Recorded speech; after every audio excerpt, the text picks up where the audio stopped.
Good morning, everybody, and welcome to the best damn thing that ever happened to you, called Coffee with Scott Adams. Famous across the world. I know you're probably spreading the word. Hit that subscribe button now. And while you're doing that, why don't you prepare a cup or mug or glass, a tankard, chalice, stein, a canteen, jug, or flask, a vessel of any kind. Fill it with your favorite beverage. Beverage, I said. And join me now for the unparalleled pleasure, the dopamine hit of the day, the thing that makes everything better. It's called the simultaneous sip, and damn, it's going to be good. Here it comes. Here it comes. Go.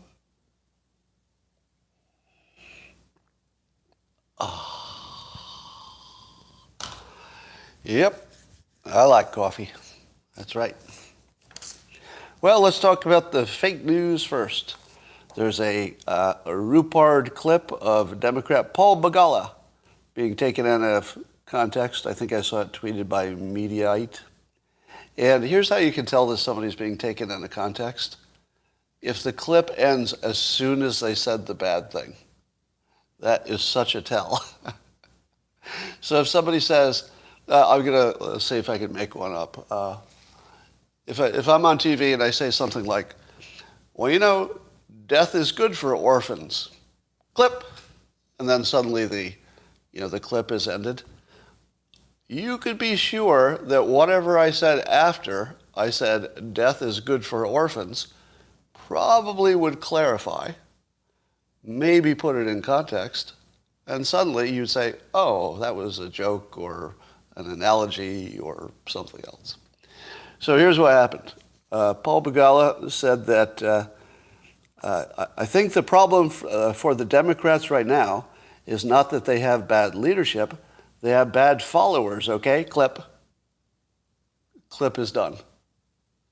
Now, do you think he said anything after the Democrats have bad followers? Do you think he said anything after that that clarified his thought? Of course. Of course they did. And it was obviously fake news if you saw where it was clipped, because they clipped it right away. It's like, whoop, boop, boop. And what did he say after that that softened it? What he said is that leadership responds to the public, and if the public could, get its opinions together, the leadership would follow. Exactly what I tell you all the time. I tell you that the people run the government, and always have, in the United States, different in other places. But in the United States, if 75% of us say, hey, government, we need this, it'll happen. It's just hard to get to 75%. But it's the public who's in charge. The public's in charge, period. All right, so I agree with Paul Begala on that minor point there. Today I'm introducing a new category. Things that people did say, but maybe they shouldn't have. Things that might be technically true, but maybe you shouldn't say it out loud. Maybe you shouldn't. Here's an example. Joe Biden said on Martin Luther King Day that George Floyd's death probably had a bigger impact. Now, is that technically true? It might be, because of the impact of social media and all the stuff that happened.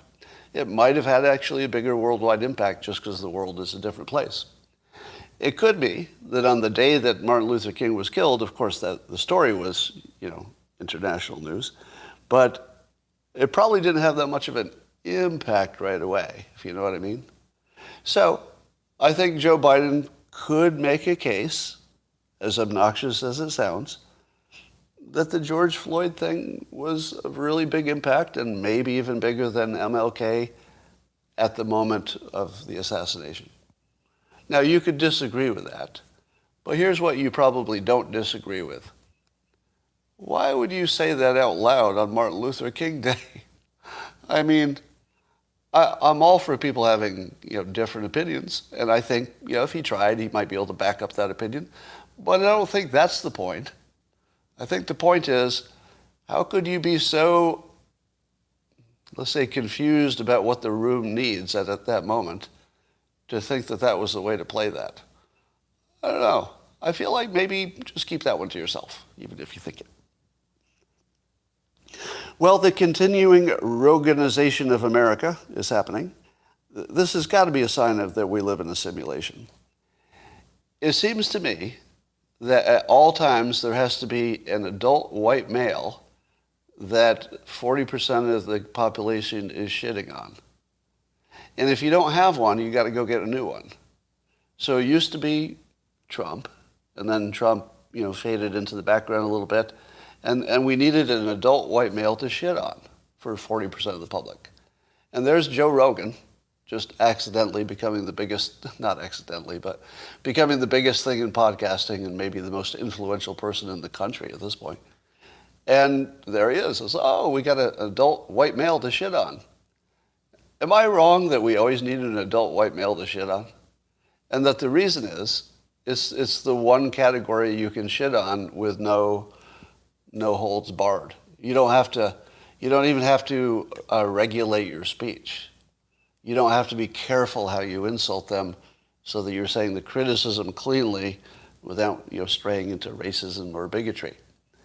You have to have an adult white male who's the target of all of our, frustrations, ire, false beliefs, scapegoating, and all that stuff. So it seems to be, but how pervasive this is, the way it turns out, is that you can't have a story unless you compare it to something about the Joe Rogan situation. Like, it's raining today. It's raining. Do you know who Joe Rogan had on his podcast that time talking about climate change? Like, everything is now a Joe Rogan related story, even if it's not. The way Trump was. Remember when Trump was in the news, there could be a story about a bear eats a camper, and it would be like, well, would the bear have eaten the camper if Trump were not president? And then suddenly everything's about Trump. But here's the most crazy example of this. So yesterday I was at a local auto repair shop getting some repairs, some body work on my car. And it's just in my neighborhood, so I literally just drop the car off and walk home. It's close enough to just walk home. And so I'm chatting with the owner. It's just a little local thing. And he mentioned something about, the last time he talked to Joe Rogan. And I thought I heard him wrong. I was like maybe he was talking about the last time he watched the show or something. And I said, do you know Joe Rogan?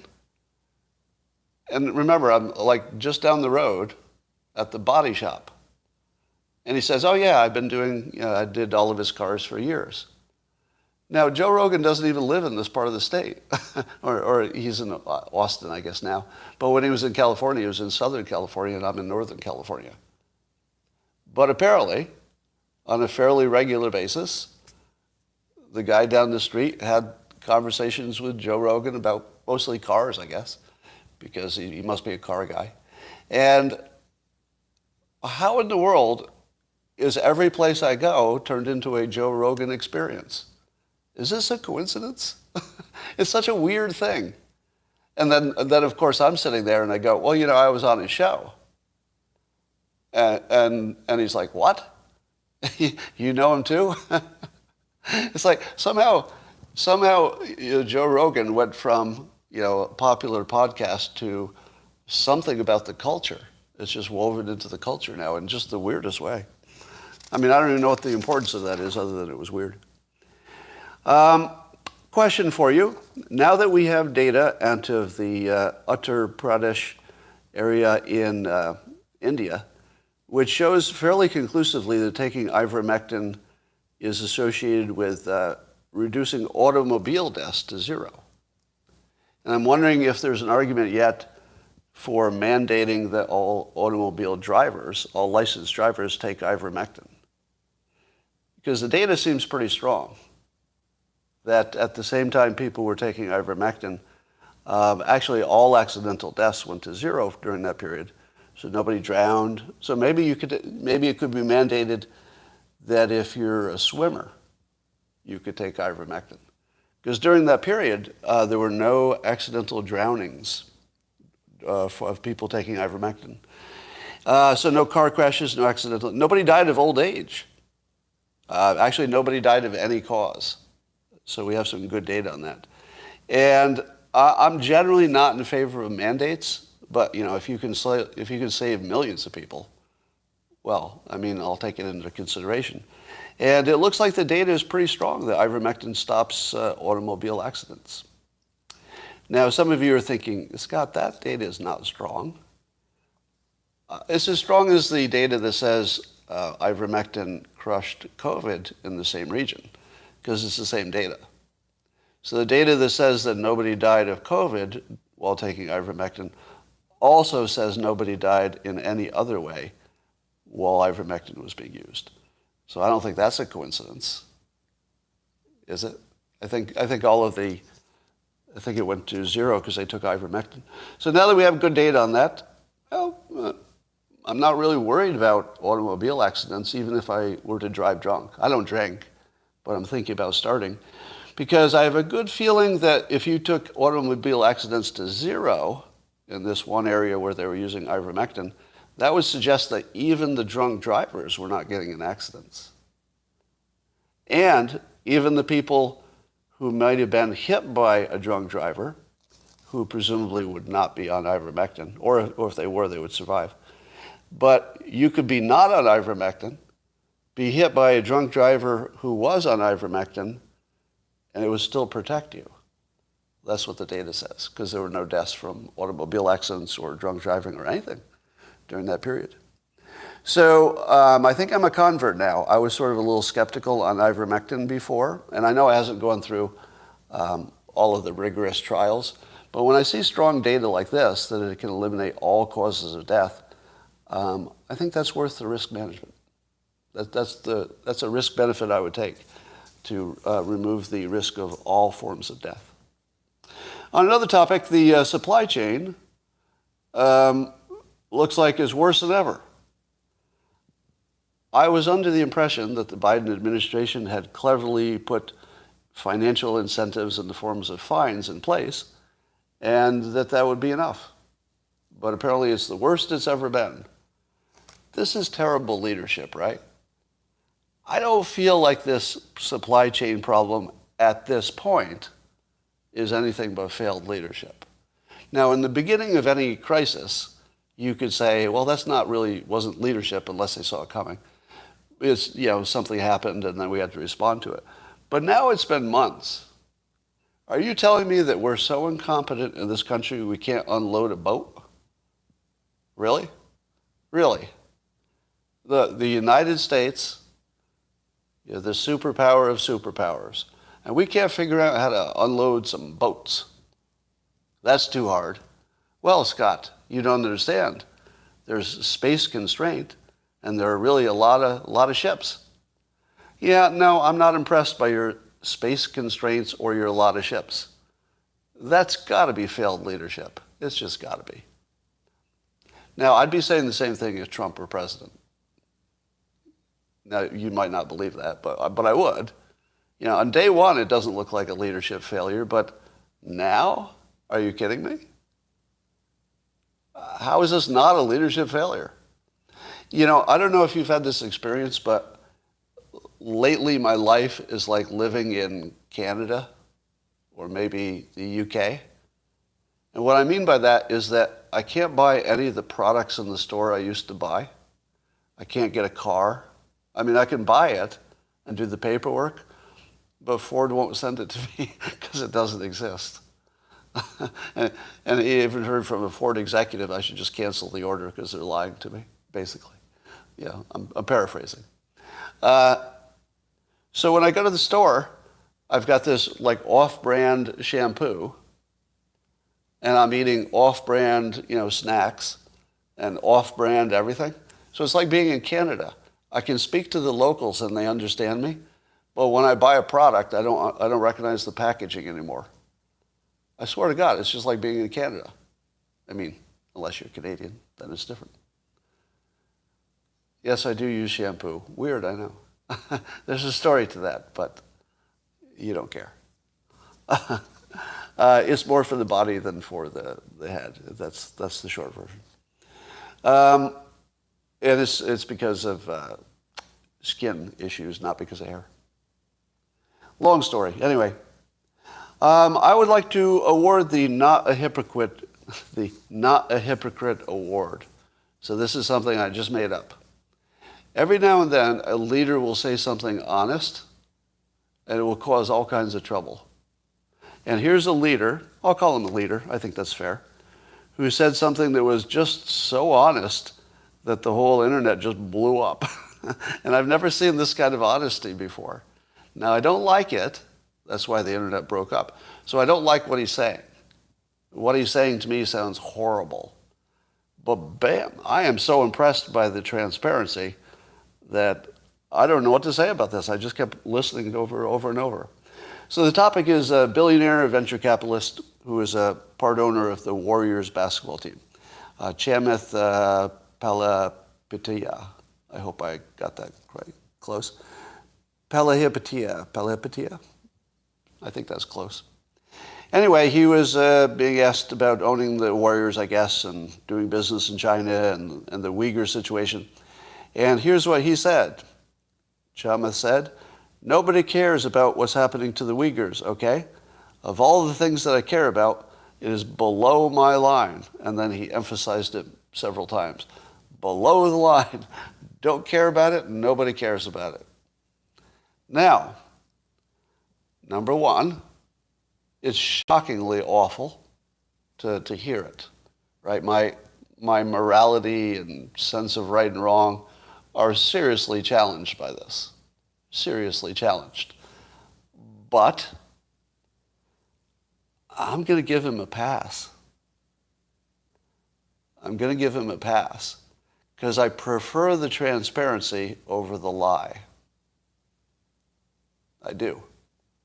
And this is the most transparent thing I think I've ever seen from anybody in a leadership position.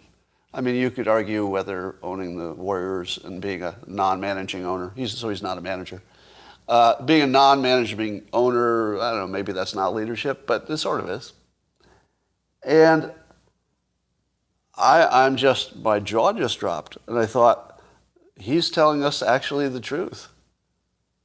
He's telling us exactly how he feels with no ambiguity whatsoever. And he's not wrong, because the reason it's the Not a Hypocrite award, and it's so rare, is that his actions and his words are completely compatible.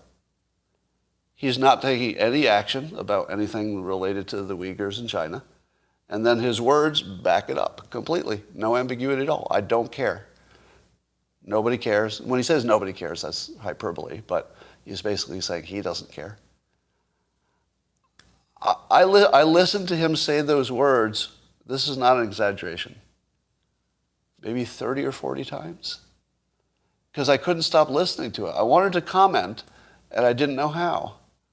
It's so confusing to have somebody say something that's so completely offensive. You know, just my brain goes, when I hear it. At the same time, it's completely true and completely consistent with his actions and completely legal. He lives in a world where that's completely legal. I don't know, part of me says that's how he became a billionaire. Did anybody else have that feeling? That you could be offended by it, but at the same time you're thinking to yourself, well, maybe that's why he's a billionaire and you're not, right? Because he could do that. Could you do that? I couldn't do that.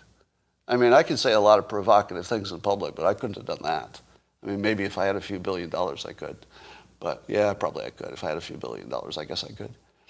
But I don't know. I was weirdly impressed and alarmed at the same time.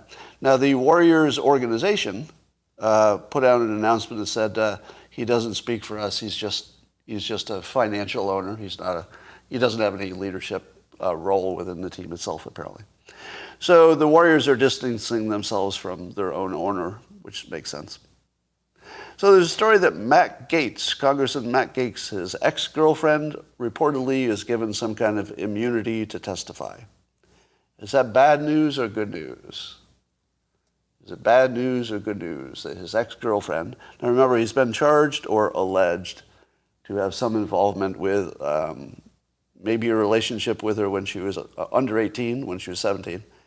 Allegedly, we don't know about that. And then maybe he's being accused of trafficking. What exactly is the trafficking charge? Is that because they traveled across state lines? Some weird little law like that? So in the comments, somebody said, we don't care. Exactly. That's where I was going with this. How many of you would care? Let's say you found out it was true. This is just speculative because we don't know what's true and what's not. But just for instance, suppose you found out that Congressman Gates did have a sexual relationship with somebody who hadn't yet turned 18, but when she did, she was perfectly happy with the situation and continued dating him for a while. How would you feel about that? Crime? Put him in jail? Lock him up? Worst thing that ever happened in the history of the United States? Now, suppose you also knew that in the context of their relationship, which continued after her 18th birthday, allegedly, we don't know, but suppose you had found out that they had traveled across state lines. I don't even know if that's really the problem. Would you care about that? They were in an actual relationship, allegedly. Who would? Who would care about that? An arbitrary state line. Why is that important? Now, I suppose there might be more to it, like money changed hands. What if you found out that money did change hands, but that it was just part of a relationship? I mean, I'm in a relationship in which money changes hands. Am I more moral because I'm married? Is that how it works? It's immoral if you're not married? I mean, how do we care about any of this? If we're not caring about the Uyghurs, how in the hell are we caring about this? And let me ask again, because I may have missed an answer. Is there even one person who thinks that should be a punishable crime?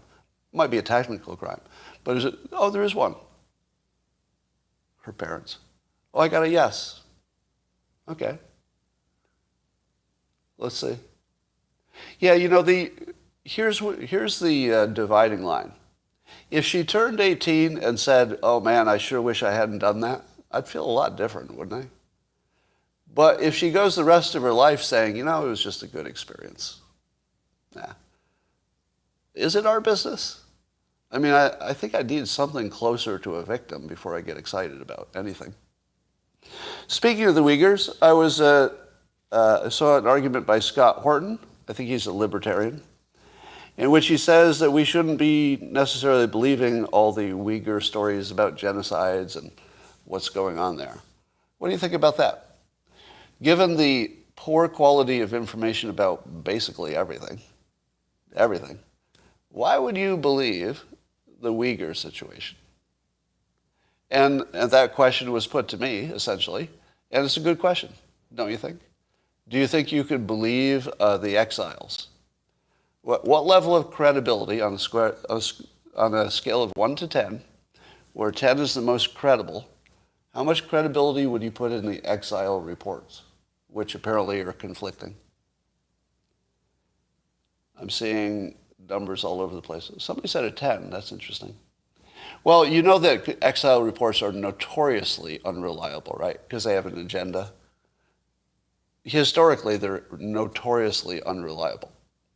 So if you are only relying on exile reports, I'm not even sure I would pay attention, honestly. I probably wouldn't even pay attention because I wouldn't believe them. Exiles tend to lie about, you know. I mean, we have a country that's packed with exiles right now, right?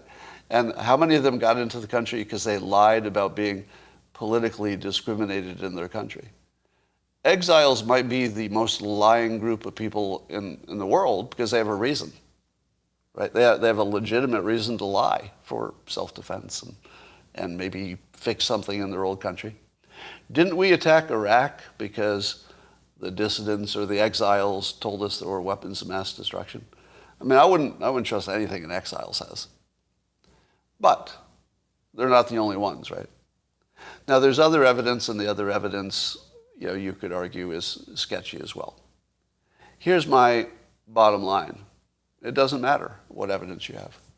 There are claims which rise to the level of credible enough that you should look into it. And China is not letting the world look into it. That's all you need. You're done.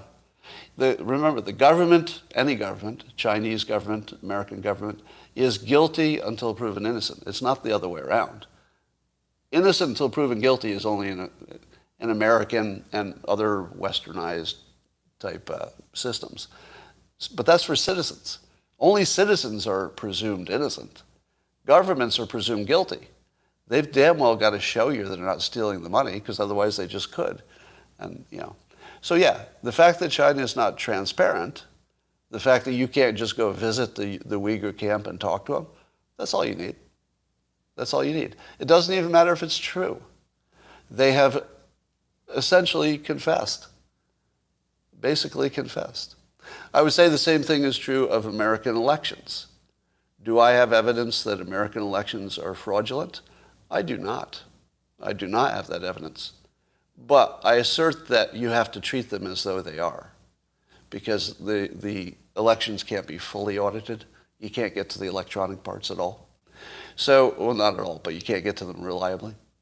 So when you can't have transparency in a government, you have to assume there is guilt and act that way. Doesn't mean it's real, but that's the way you should act if you're being rational, because governments that hide things have a reason to hide it. They don't hide things for no reason. And if they had an other reason to hide it, well, we'd probably know what that was, right? It's not like it's a military secret or something. So,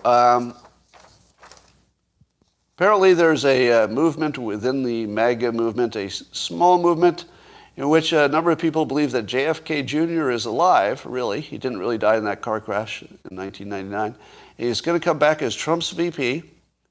And apparently the way that they got to this was the leader of this combined QAnon with numerology.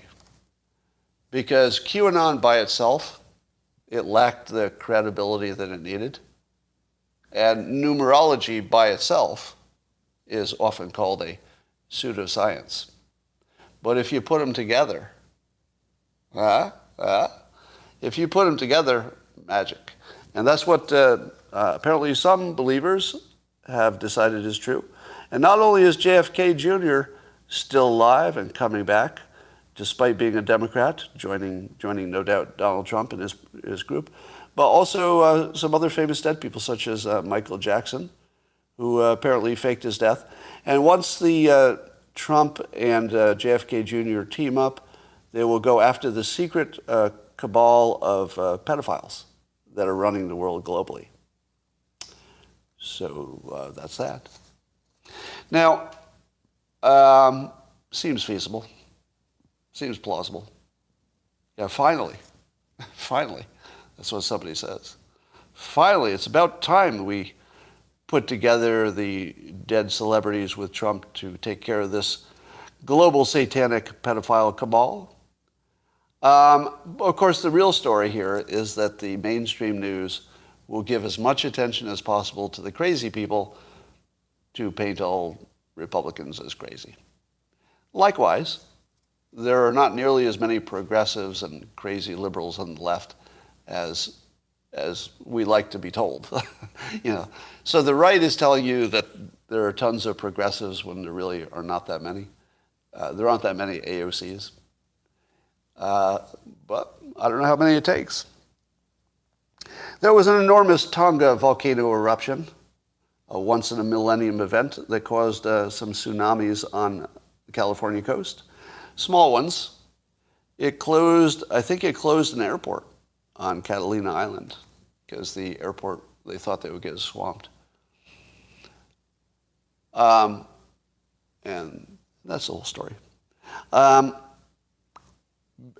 China is saying that a recent infection in Beijing, which caused them to close down a whole office building and lock it down, they believe the source is a Canadian mail. They think the virus came in the mail from Canada. So I don't know if that's a thing, Do you think you can mail COVID from Canada? Do you think if you had COVID and you licked an envelope and then it went all the way to China, do you think that COVID would still be alive? That's what China thinks. But as I tweeted, I don't have COVID personally.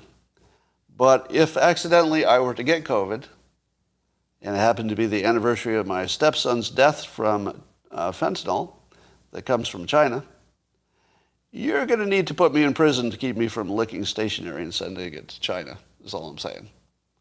So you don't want me to have COVID and stationery and stamps on the same day that's the anniversary of my stepson's overdose death.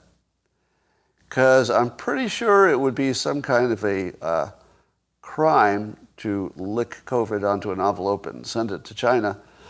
I'm just saying you wouldn't be able to stop me from doing it. I'm not saying it's good. I'm not saying it wouldn't kill millions. I'm just saying if I happened to, coincidentally, get the virus and it was kicking my ass on the same day that was the anniversary of my stepson's death from their fentanyl, you would have to lock me up to keep me from sending my COVID to China. Or at least trying. At least trying. I'm sure it's a crime. So, here's the weirdest thing in the world. It is looking more and more like I had exactly the right choice for vaccinations. Not confirmed, because I could die tomorrow from a clot and satisfy my new nickname, Clot Adams. Would you agree? That there's nothing that would stop me from dying tomorrow because of the vaccination? Could be. But here's what we know so far, all right? Now keep in mind that all information is preliminary.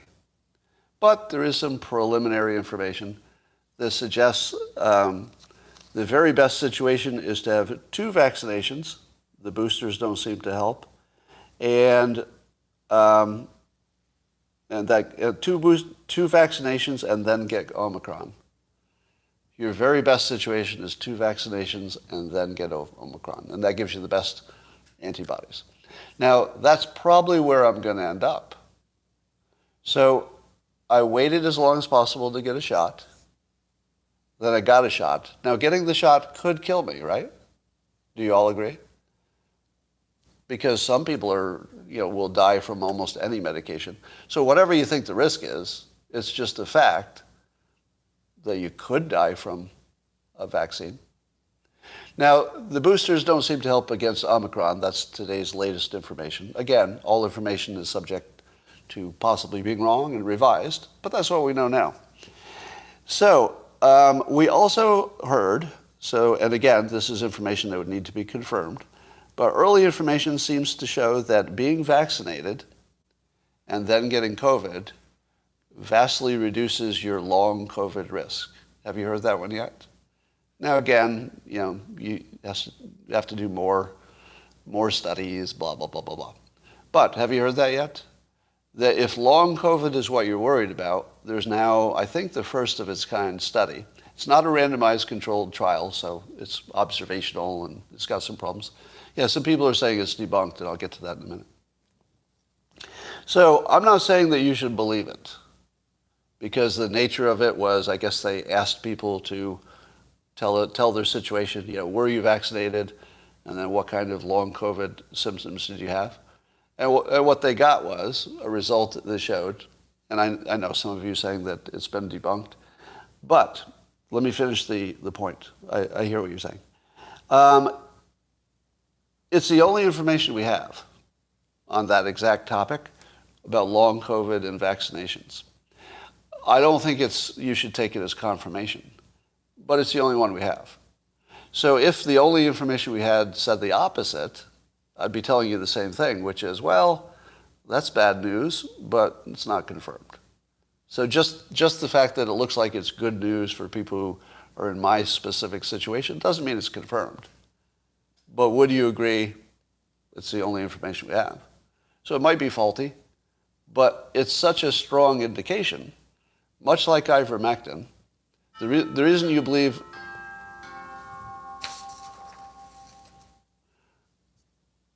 Let's see what that is. The reason you believe ivermectin works is not because of a randomized controlled trial, if you believe it. That's weird. My security camera is not working, but that's why I have a backup.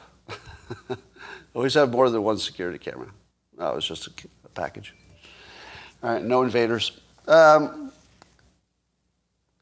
So my situation, based on data that may not be accurate, is the following. 2 vaccinations seems better than 1 or none. 2 vaccinations seems all you need compared to boosters, at least in terms of staying alive and not getting anything. And my biggest concern was long COVID. And the only information we have suggests that being vaccinated makes a big difference. Now, definitely challenge the data, definitely, because all the data needs to be challenged. But as of this moment, based on all the studies we have, very incomplete ones, I'm in the best situation. Likewise, as somebody pointed out, it's been 2 years now since the first trials of the vaccination. Is that about right? Give me a fact check on that. About 2 years since the first vaccinations in trials, which means that we do have long-haul information for 2 years. Now, if you're going to get a clot, that could be years down the line. So that doesn't mean you have found out everything you need to know. But with our current bad data, subject to revision, so far my choices are all the right ones. Doesn't mean they're the right ones. I don't want you to hear that. If what you heard is Scott just said he made the right choices, nope, nothing like that. What I said was, if the current data is correct, and that's a really big if, it would indicate I made the right choice. Now, the VAERS database, as of today, I saw Anatoly Lubarsky was showing the VAERS database and how many of the records are obviously wrong. So I didn't dig into his argument, but apparently the VAERS database is just a hot mess. So in much the way you shouldn't trust the studies that I just said, you definitely shouldn't trust the VAERS database. You shouldn't ignore it, but it's not telling you anything conclusive. Just don't ignore it. That's the best you can do. All right. So just hear me clearly. I'm not saying I made the right choices, because if I die tomorrow, I made the wrong choice. But based on everything we know now, the science all points, all of it, to I made the right choice. The unknowns are the different story, right? Because the science doesn't settle all the unknowns. And the unknown is what happens with, the Malone theory, Dr. Malone theory, that in the long run I could have issues. So that's still live, right? I can't rule that out. All right. I have some advice for you. Pro tip. Never adjust your initial strategy during the fog of war, even when the data shows you're firing in the wrong direction. Do you know why? So suppose the fog of war refers to all of a sudden gunfire starts and you don't know where it's coming from and you don't know what the nature of the enemy is. So you just start, what do I do? And you start just firing in every direction or hiding or something. So in the fog of war, when you know there's an attack but you don't know what the hell the attack is, you're not going to do the right stuff. But one of the things I've learned, and I used to think that once you learned what the right thing was, that then you should move from guessing to move to the right thing. Have a strategy that's built to designed to fight the enemy that you've now determined you have. But I've learned from the internet to not do that. And if your initial strategy during the fog of war was completely wrong, you should keep it. And just keep with the wrong strategy. Do you know why? Is it obvious to everybody or no? Why should you keep the strategy that's proven wrong? Seriously? I thought this would be easier. I'm a little surprised. Oh, I thought you would be able to dig a little deeper on this without my help. Wow. Now let me say it again, because maybe I said it unclearly. This should be easy. If your initial strategy isn't working during the period when you don't know what's what, and then when you learn what's what, and you know that your strategy is definitely the wrong one, you should not change it. You should keep your original strategy. Why? I can't believe nobody gets this right. Oh, somebody got it. Okay. Smooth noodle map got the right answer. Because otherwise you'd be moving the goalposts. And we know that's bad. So never move the goalposts. Now, I would say a year ago, if you had asked me that question, I'd say, well, yeah, you should be continuously adjusting not only what you know, but what you're doing, so that what you're doing matches where you want to get based on what you now know. But at least 1,000 people have told me that's stupid, and that what you really want to do is stick with what you were doing before. Because otherwise it's just moving the goalposts. You're just moving the goalposts. So, for example, when we were told that vaccinations would prevent spread of the virus, and then it turns out that it doesn't prevent the spread of the virus. It turns out that the only thing it does is keep you alive. So should you get vaccinated? Hell no. I just explained to you that moving the goalposts is for fools. Keep the same strategy. And if your strategy was these vaccinations don't stop the spread, well, then you should get rid of them. Because your strategy was to stop the spread. Why would you be concerned about saving people's lives when that was never even the goal? The goal was to stop the spread and then do it that way. But if you can't do it that way, just, well, I think I made my point. I asked this question. I was wondering if people who get infected with COVID are the same people who tend to get colds a lot. You ever think about that? If you get colds a lot, would you also get COVID? And so I did a survey, the least scientific survey you could ever do on Twitter, but I really didn't get the answer I thought, even though it's unscientific. 25%, this was the biggest number, got COVID, but they rarely get colds. And that was the biggest number. So there are more people who rarely get colds who got COVID than there are people who routinely get colds and get COVID. In fact, the people who got COVID, who also often get colds, were only 4%. Now, I realize that a Twitter poll is the lowest level of data you could possibly imagine, but this is kind of stark, isn't it? Only 4% of the people who often get colds also got COVID. It must be the way I asked the question. I think this is so botched up it doesn't tell me anything. But I don't think there's a correlation. Now, one of the reasons that people don't get COVID, it is speculated, is that they have a healthier lifestyle, so they have better immunity. They get more sleep, they have less stress. There might be some genetic component. And here's the weird one. There might be something about practice. If you're a person who is often infected and around infected people, it can build your immunity. So people who had lots of regular colds might actually be more immune from coronavirus because they've had more practice. So it doesn't mean that getting lots of colds means you have a bad immune system. It could be that you're just exposed to a lot of germs, like you're a daycare worker or something. So it could be that people who just get a lot of colds are just exposed to it, and that makes them relatively strong when the COVID hits and they don't get it. Now, don't believe my Twitter poll, but that's what it says. Or at least it suggests that might be possible. I don't know. Yeah, these low quality, and this is the lowest quality you could get, polls don't do anything unless there's like a shocking result, and then maybe you check it better.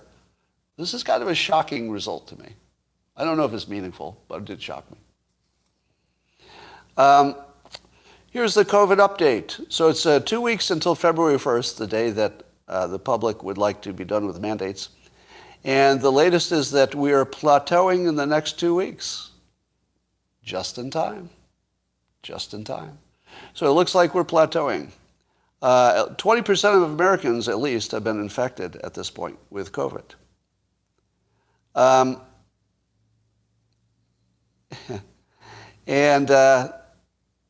Well, here's another thing that I've been doing right. Apparently weed, well, let me get to that in a moment. So the number of people dying is now under 2,000. It's like 1,700 per day in the United States. But here's what they are not reporting. So 1,700 people died of COVID, I guess, yesterday. How many were obese? How many were over 80? You really need to know that now, right? Like, we always needed to know it, but we're at the point where the number is low enough that if that's 80% obese, come on. I don't think it mattered as much when the number was sky high, right? If it's at 5,000, maybe you're not asking as much what's the nature of the mix of people. But when you get down to 1,700, don't you want to know if 1,500 of them were very elderly or obese? You want to know that, right? Because if that's true, then it's just over. I mean, we all think it's over at this point, but the data would support it at that point quite strongly. So let me again give you my standard for the government. If the government doesn't tell you something that you know is important, and they could tell you if they wanted to, you have to assume they're guilty. In this context, that means you have to assume that they're not telling you how many of the 1,700 deaths were very old or very overweight. You have to assume there's a reason they don't tell you that. And the reason is they don't want you to know that you're not in danger if you're not in one of those categories. So I would consider this a confession that the pandemic is over. And the other good news is that there seems to be a marijuana extract that looks like it can prevent infection from COVID. Now, of course, it's just in the test tube, and these things don't usually work in the real people. And apparently smoking doesn't work because they add heat and they change the nature of the cannabinoid or whatever the hell it is. So you can't get it just by smoking a lot. So they say. But I would say that is the attitude for quitters. I think maybe you can't smoke enough pot to make a difference. That's what I think. I'm not so sure I can't, but I don't think you can, nor should you try. But I'm going to take a run at it. I'm going to take a serious run at it. I think I can completely cure my COVID, or maybe not even get it, by some amount of marijuana. I don't know how much it is, but I'm going to find it. And let me ask this question for those of you who have had COVID, okay? For anybody who had COVID and got the pain, the aches and pains, how many of you made your COVID pain go away with weed? Anybody? How many of you made your COVID discomfort go away? I see a yes. I see an I did. I see a yes. I see a yes, yes, yes. I see a thumbs up. So, I'm not a doctor, and you shouldn't take doctor advice from me. But if I get anything that makes my body hurt, I'm going to smoke until it doesn't. And it works every time, basically. All right, but don't take any medical advice from me. You'll get yourself killed. All right. Well, between the fact that it's anti-inflammatory and the fact that if you could get through the tar in my lungs or whatever the hell is in weed, good luck, virus. Haven't gotten me yet. Michael Mina, who's the best-known person associated with rapid testings, just got COVID. And you knew he was going to get COVID, right? Because he's the number one voice in rapid testings. And then he used his rapid test, and this was fascinating, So he had symptoms before the rapid test could find it. But 24 hours later, it found it easily. So apparently your rapid test won't work, at least necessarily, on the first day you have symptoms. So if you tested on the first day and you had symptoms and you got a negative, do you go to work? What do you do? Because you probably should wait for the second day and test again. Because, Michael Mina's experience is probably common. We don't know, but I'll bet it is. I'll bet you have symptoms before the rapid test can pick it up. All right. Here's what I think we should do on February 1st. I don't believe we should riot, and I don't believe you should burn your mask, and I don't, if your state requires them. And I don't believe that you should get in anybody's face, and I don't believe you should be violent, and I don't believe you should do any of that. Here's all you need to do. And you only need 10% of the public, I estimate, to do this, and it will break the system. The system meaning requiring masks. All you do is put your mask in your pocket when you walk into a building that requires masks. That's it. That's the whole protest.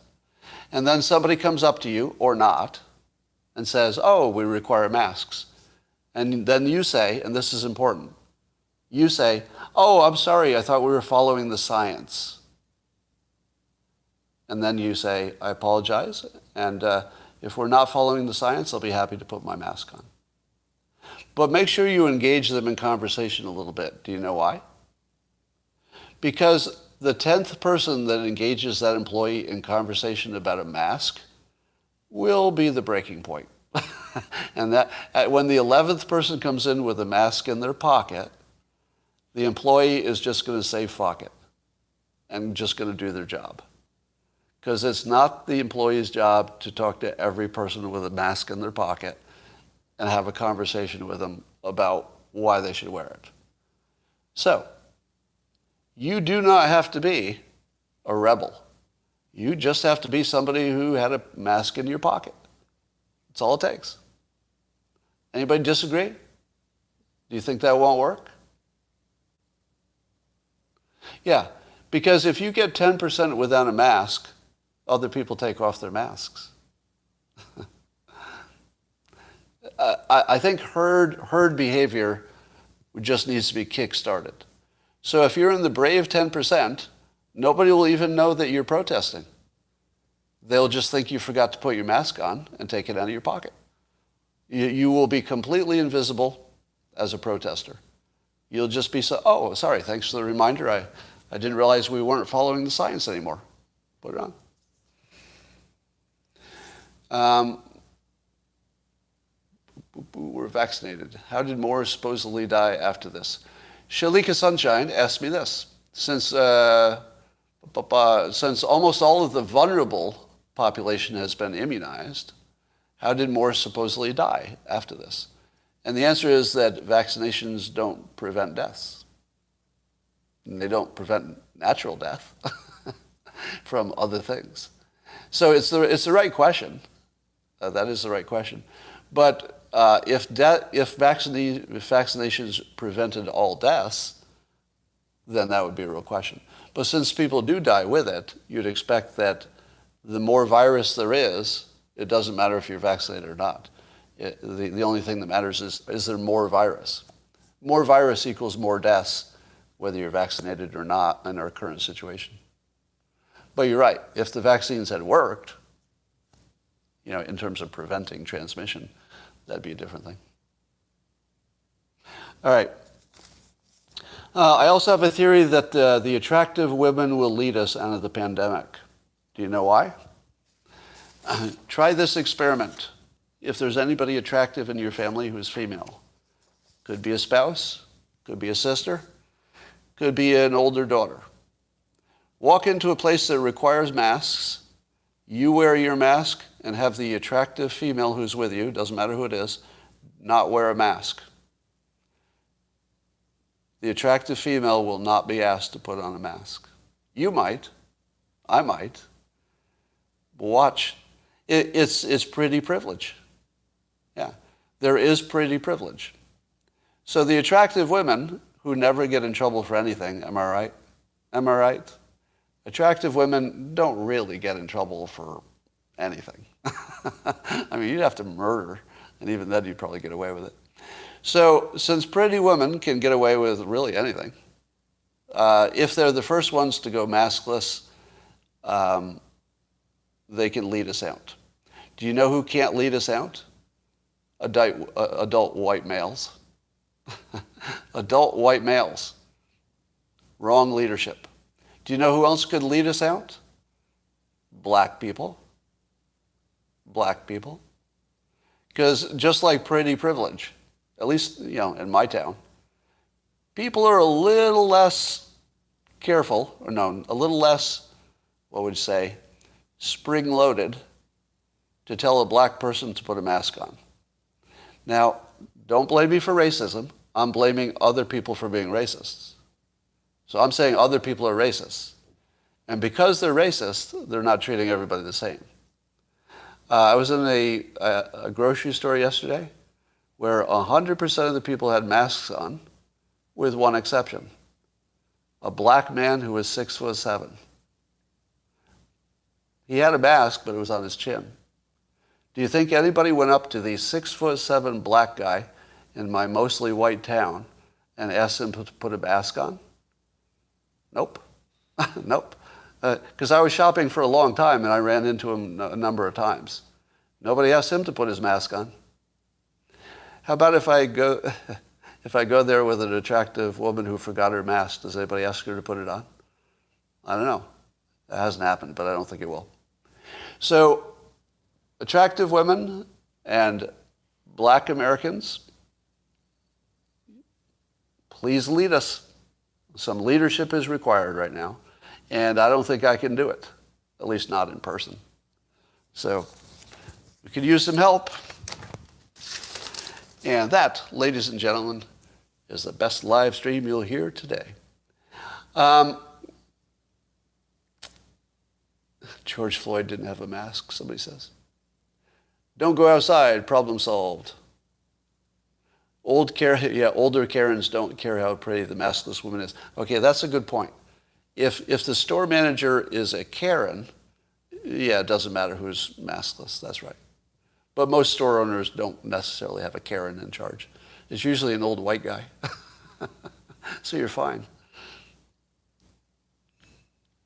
All right. I think I'm going to go do something else.